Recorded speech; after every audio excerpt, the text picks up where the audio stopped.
J'ai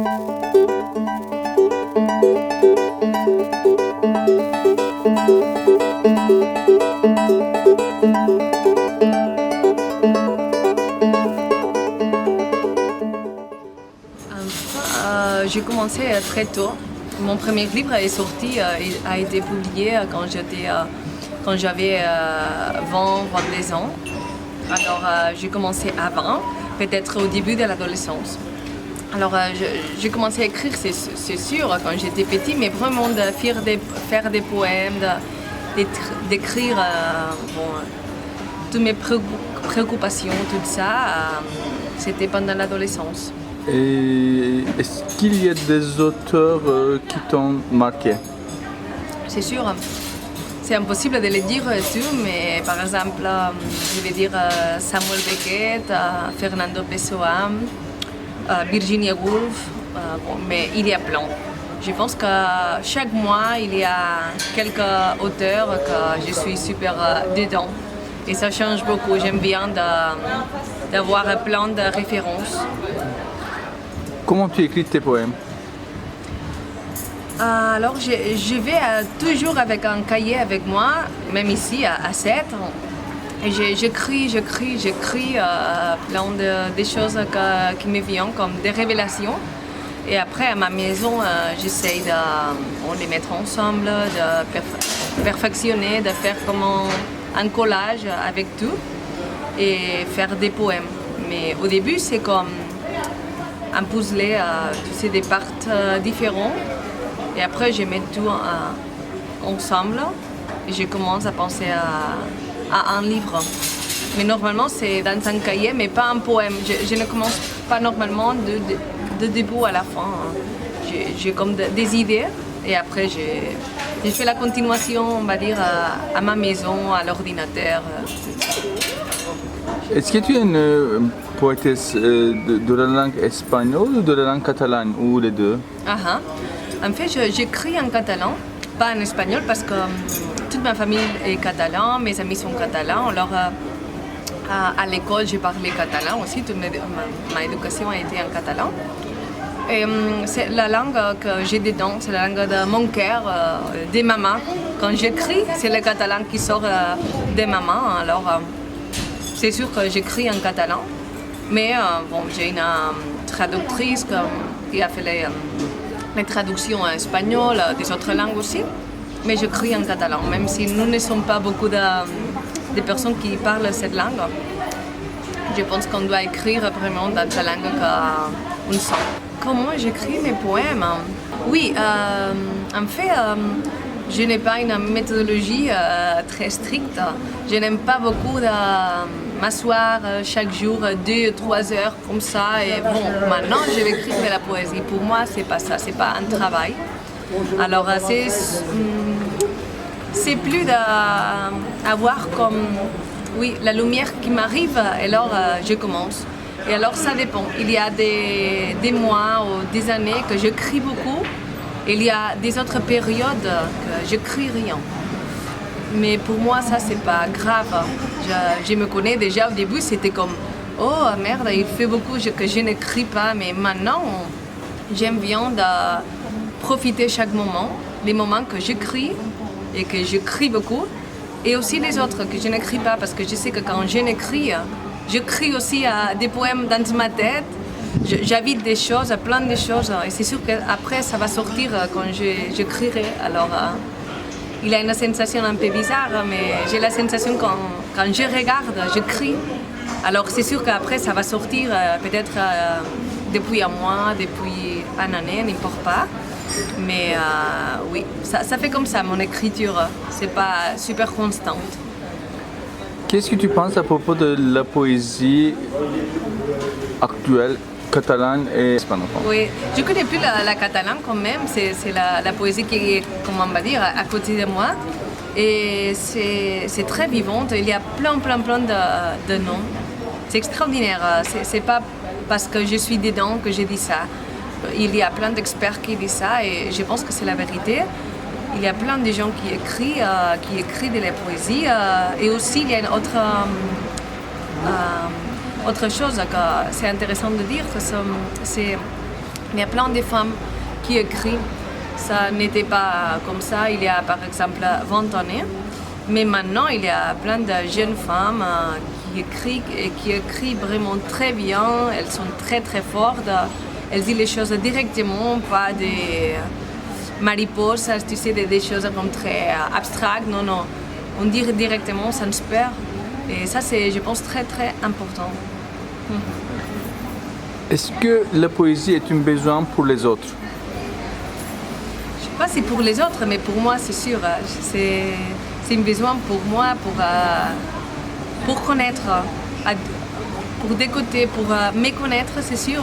Et après, pour connaître l'extérieur. Pour moi, la poésie, c'est une manière de découvrir ce qu'il y a dedans. Et comme je disais, à l'extérieur, comme de se promener. Quelquefois, tu regardes, mais tu ne comprends pas. Et quand je prends les cahiers, je commence à écrire, je me disais, mais bon, c'est ça vraiment. Alors, c'est comme une manière d'avoir une aventure et comme, de connaître. C'est sûr, ça c'est le nom, de connaître, mais véritablement connaître avec tous les mots. Parce que quelquefois on regarde, mais on ne connaît pas. On a des intuitions. Et quand j'écris, je pense que j'ai comme des intuitions que je peux réussir à comprendre. Et premier poème et premier recueil publié, quand? Oui, c'est ça, en fait, c'est ce livre, ça s'appelle Implosion. C'est un livre de 2008, alors il fait déjà 13 ans, maintenant j'ai 35 ans. Et bon, c'est devenu un peu bizarre parce que j'écrivais dans un blog sur Internet. Mais dans ces moments, il n'y avait pas beaucoup de blogs. C'était une chose pour moi, vraiment. J'avais quitté tous les commentaires. Il n'y avait pas aucune mail de contact. C'était seulement pour moi. Mais bon, Lazare, je ne sais pas quoi, est venu. Une amie d'une amie, bon, connaît une femme d'une maison d'édition. Alors, cette femme m'a contactée. Alors, le livre a devenu. Et après ça, bon, j'ai commencé vraiment une carrière, on va dire, de la poésie, mais au début c'était magique. La traduction, qu'est-ce que tu penses? Oui, je pense que c'est nécessaire, même si n'est pas exact, les résultats n'est pas exact ce que tu fais, parce que par exemple les français je les comprends, ou l'espagnol je les comprends, ou l'anglais aussi, et je peux vraiment faire la comparaison entre mon texte catalan et l'autre texte traduit. Et pour moi, c'est comme gagner et perdre en même temps. Parce que tu gagnes, parce que bon, il y a des nouvelles personnes qui vont te lire. Mais aussi, il y a des choses que quand tu fais la traduction, ça c'est pas.